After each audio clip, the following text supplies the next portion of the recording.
Hi. Hey, I'm Jennifer Stapleton. And I'm Amy. We are going to take you all on a little adventure. It's going to be really fun. We're making a little video series that we're calling 2 Lesbians and 4 Art Show. And we're the 2 lesbians. Yes, we are the 2 lesbians. And we're in Santa Fe, New Mexico right now. We are going to go today to the Santa Fe Indian Art Market. It's the 99th year of this market. Mm-hmm. It's a little different this year because of COVID, but this brings together artists from all over the Southwest, and we're really looking forward to getting to know some of them, hearing their stories, and celebrating their art. Yep. So I hope the adventure is as fun for you all as it is for us. Take care.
It's a thicker silver.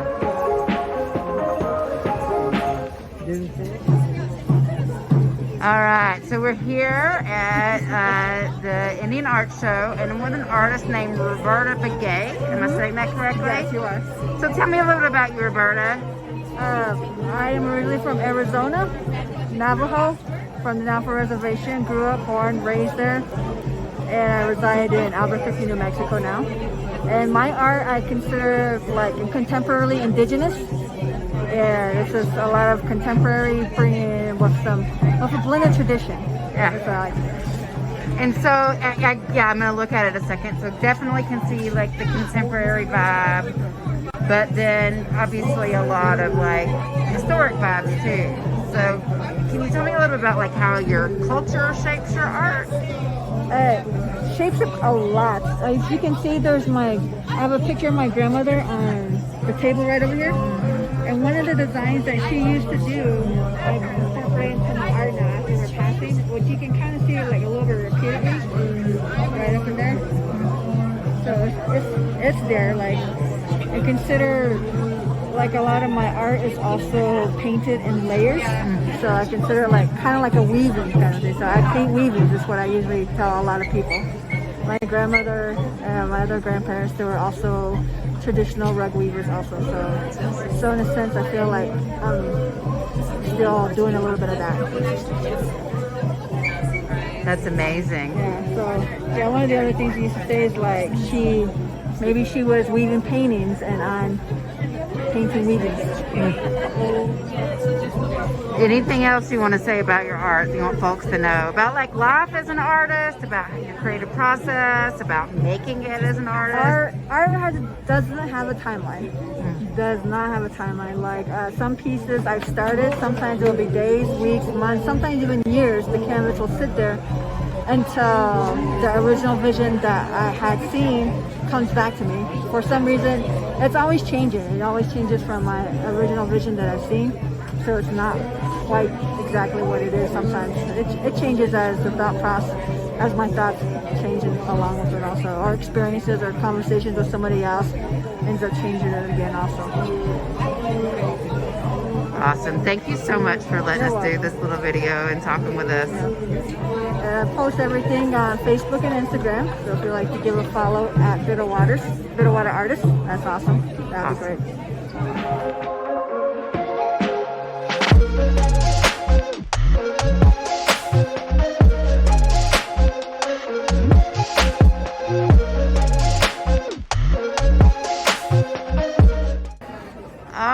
So here we are. We're at the Santa Fe Indian Art Show and just happened to see Jeffrey Felton Green, who we know is a Fire and Bliss artist.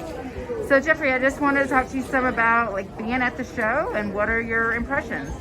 My impressions is it's really beautiful. It's a lot of different artists here, crafts, paintings, jewelry. There's so many different types of artists here, which is really beautiful. And it can be overwhelming, but just take your time, and that's what I'm doing, and just to see the different techniques and the different, say, when I talk to the artists themselves, of what their thoughts are on their particular craft. So I'm learning from them, and I'm telling them about myself, and it's a beautiful collaboration. That's awesome. So we've all got our masks on. Yes. So like, how has COVID impacted your work as an artist, your ability to sell it, your ability to table, your ability to be in the world? Well, it has affected us, and for me in particular, I was at a pop-up in town, and the first time it was a lot of people. The second, it wasn't as many, and I think some of it had to do with the COVID situation going on. But I think also with here, there's usually 1,000 different artists, and one vendor was telling me they cut it in half, so it's only 500 here. But it definitely has taken a toll on artists in general, and it's just one of those things that we have to live with and be more creative when it comes to dealing with the virus. Yep.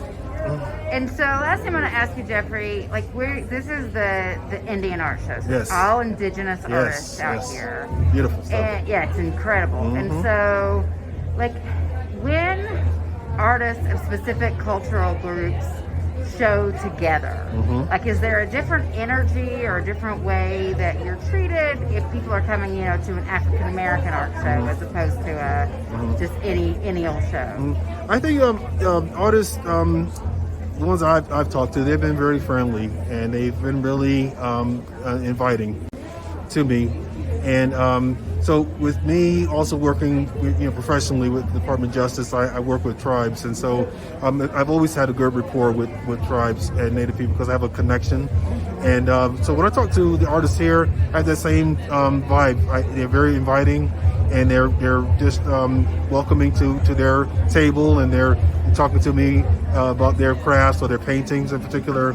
And so it's just really open.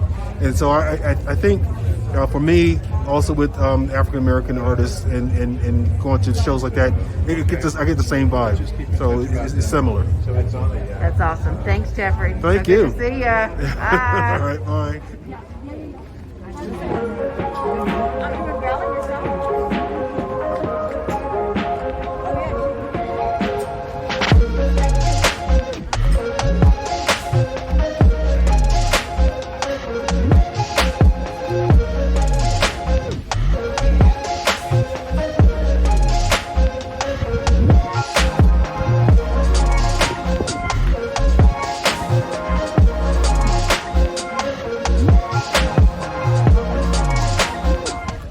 We've been here at the market now, Santa Fe Indian Art Market, for about 3 hours.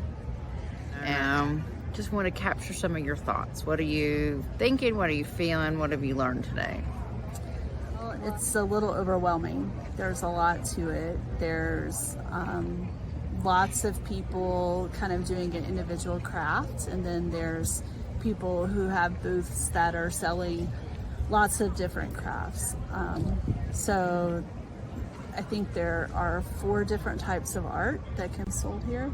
4 or 5, I can't remember. So like pottery, weaving, jewelry, painting, sculpture. Yeah.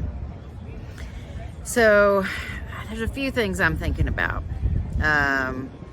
One is, I think I always am very aware in situations like this about race and about culture. And I'm very aware of being like a white woman walking around looking at all this indigenous art and like appraising its value and appraising the art. And what's the difference between like appropriating? So there's some of the art that's very traditional where I feel like if I put that on my wall, it would almost be like appropriating somebody's culture. but then also like appreciating somebody's culture and especially appreciating their art and knowing they're artists. They want to sell their work. They're artisans. They want people to buy it. I don't know. What do you think about that? How do you think about those things? I think it's such a fine line. You know, for me, it really has to do with kind of the story behind the art. Like, I like there to be a relationship, so it's not just a transaction. I don't just walk into a space and, you know, see something that automatically I assume is just for my own consumption. I like there to be a relationship with the artist, a story behind it, to know the meaning, like what the art meant to them when they created it, what inspired them about it. Yeah, we have a lot of art in our house. Like, so we spent some time in Ghana and we bought 2 or 3 traditional pieces in Ghana, and I think we were very intentional about that. So we always are wondering, like, if you walk in our house and you see these white women with like this Ghanaian art on the wall, like, are you like, what is that about? But we also have art from Iowa and the Amsterdam area, and you know, I think partially art is reflective of what moves us. And so to have our art tell a story of our lives, places we've been, things that matter to us.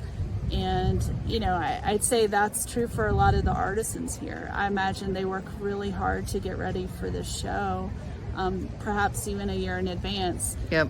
I'm also really aware of the price differences outside of the market, and you know, just, and then you come in and I can't say much about the quality difference, but there certainly is a price difference. So in terms of art and equity, yeah, we want people to get paid equitably for their art.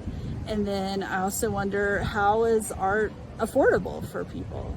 yeah, that's right. So we stopped. We're inside the juried show right now. And so you have to be chosen, but then pay a lot to have a booth in here. And then we stopped, and there are people like selling things just in the public square here in Santa Fe. And yeah, like, who values, this art is worth $1,500, this necklace, then this necklace is worth $60. And as you say, I don't know that it's about quality that makes the difference there. I think a lot of it is about connection. And then also, as an artist, I often think it's also like having some gumption to say, yeah, my piece is worth this. This is what you should pay me. And I think that's always a challenge for artists. I think the last thing that I'll say I learned today is that some of the art that I really appreciated and loved was when there were like very traditional native elements mixed in with contemporary. So it was this one artist that I loved, and his work was very vibrant modern colors, and it was showing like life on the reservation, but it had a very like it was like a kid smoking marijuana and like violence, and just like that it's not just about, oh, this is such a beautiful culture and I like think about it that way, but think about like the realities of people's lives. I like art that's real, that tells a story of more than just beauty, but also reality. Yeah, so it kind of reminded me of almost like graffiti in Brooklyn, right? Yeah, that's what it felt like. A tangible nature to it. And I think that's really the people, the artisans that I've really been appreciating here are the ones who aren't just selling relics. I mean, there's a tradition that gets passed on in art, which is a beautiful thing about legacy. And I love to see how people are claiming that tradition and making it their own for this generation and for generations to come. All right. Anything else to add, darling? No. All right. We'll see y'all soon. Bye.